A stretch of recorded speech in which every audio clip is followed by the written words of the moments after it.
আজকে আল্লাহর অশেষ রহমতে আমরা একটা মুক্ত পরিবেশে কথা বলতে পারি। তখন কিন্তু আমরা মুক্ত পরিবেশে কথা বলার কোনো সুযোগ ছিল না। আমরা কিন্তু ঘরে থাকতে পারতাম না। আমাদের হাজার হাজার ছেলে তারা বাড়ি ছাড়া হয়েছিল, ঘর ছাড়া হয়েছিল।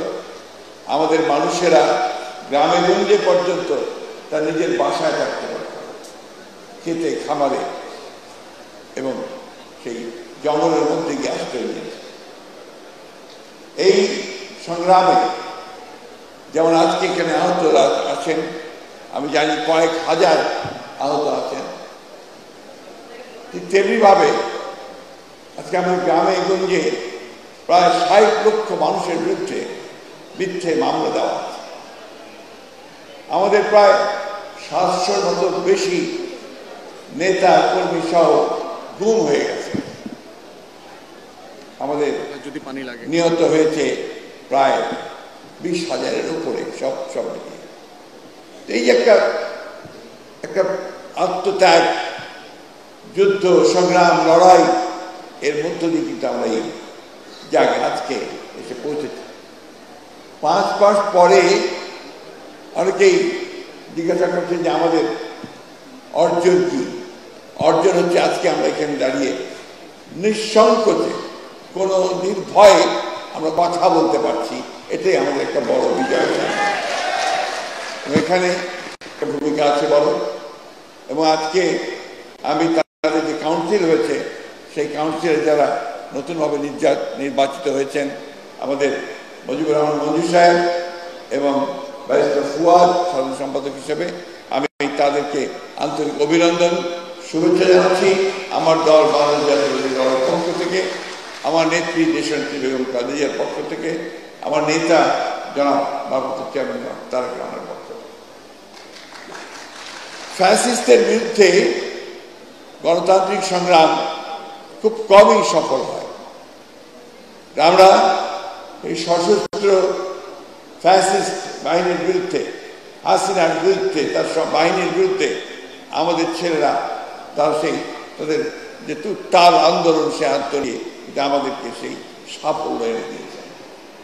আমি অতীতে বেশি যেতে চাই না, আমি শুধু এইটুকু বলতে চাই যে আমরা একটা ভয়াবহ দানবের হাত থেকে রক্ষা পেয়েছি।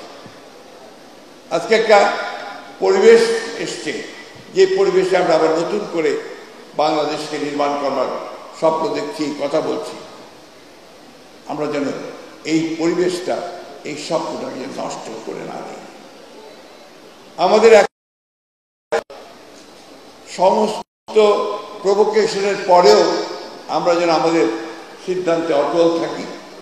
আমরা একটা গণতান্ত্রিক ব্যবস্থায় ফিরে যেতে চাই, আমরা বৈষম্য দূর করতে চাই, আমরা বাংলাদেশের সেই আমাদের তরুণদেরকে তাদের সঙ্গে হাতে হাত মিলিয়ে, কাঁধে কাঁধ মিলিয়ে আমরা একটা নতুন বাংলাদেশ দেখতে চাই। এখানে আমাদের কোনো বিভেদ নেই, কিন্তু দুর্ভাগ্যক্রমে আমাদের দেশের কিছু মানুষ তারা আজকে বিভিন্নভাবে এই ঐক্যে তারা কিছু ফাটল ধরানোর চেষ্টা করছে। আমি জানি সেই চেষ্টা সফল হবে না। আমরা অবশ্যই সম্মিলিতভাবে, ঐক্যবদ্ধভাবে আমাদের যে লক্ষ্য, সেই লক্ষ্যে আমরা পৌঁছতে সক্ষম হব না, আমি বিশ্বাস করি। আমি খুব সুস্থ নই, আর সেই জন্য বেশি কথাও বলবো না, শুধু এইটুকু কথা চাই যে আজকে বাংলাদেশকে নতুন করে নির্মাণ করবার যে স্বপ্ন আমরা দেখছি, সেই স্বপ্নকে বাস্তবায়িত করতে হলে আমাদের কিন্তু একটু ধৈর্য ধরতে হবে, এবং হঠকারিতা করে, ভুল সিদ্ধান্ত নিয়ে, ভুল পদক্ষেপ করে আমরা যেন সেই সম্ভাবনাকে বিনষ্ট না করি, সেই বিষয়টা আমাদেরকে সবসময় লক্ষ্য রাখতে হবে। হ্যাঁ, দেশের অবস্থা অর্থনৈতিক দিক দিয়ে খুব ভালো নয়, রাজনৈতিক দিক দিয়ে ভঙ্গুর অবস্থা হয়ে আছে, একটা ভাসমান পরিস্থিতি আছে। আমরা সেইটাকে একসাথে করতে চাই, আমরা সেটাকে একখানে নিয়ে সবাই মিলেই আমরা সবাই মিলে একসাথে হয়ে যদি আমরা সেই দাহকে সরাতে পেরেছি, তাহলে আমরা কেন পাবো না আমাদের নতুন রাষ্ট্র। আমরা সংস্কারের কথা আগেই বলেছি, আবার বলছি যে আমরা সংস্কার চাই। কিছু কিছু মানুষ আছেন যারা একটু ভুল বোঝানোর চেষ্টা করেন যে আমরা সংস্কার আগে নির্বাচন চাই না, নির্বাচনের অর্থে বিষয়টা সেটা না, এটা বুঝতে হবে। আমরা যেটা বলছি যে নির্বাচনটা কেন দিতে চাই, এই কারণে দিতে চাই যে নির্বাচনটা হলে আমাদের শক্তি, সেই শক্তি আরো বাড়বে, সরকার পার্লামেন্ট থাকবে অনেক, আর যে সংকটগুলো সৃষ্টি হয়েছে সেই সংকটগুলো আমরা যে কথা বলছি যে আমরা নির্বাচনের পরে আমাদের দল থেকে আমরা যে আমরা একটা জাতীয় সরকার করতে চাই, সবাই মিলে রাষ্ট্রের সমস্যার সমাধান করা করতে চাই। আমাদের